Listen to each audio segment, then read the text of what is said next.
திருக்குறள். திருக்குறள். தவம். உற்ற நோய் நோன்றல் உயிர்க்குறுகண்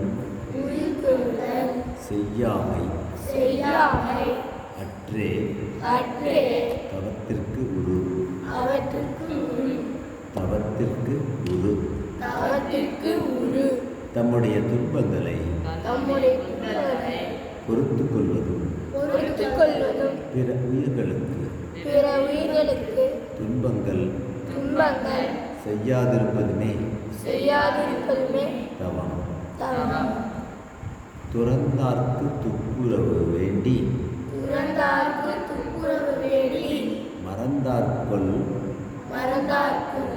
மற்றவை மற்றையவர்கள் தவம். துறவிகளுக்கு வேண்டியவற்றை அளிக்கவே இல்லறத்தார் துறவு மேற்கொள்ளவில்லை.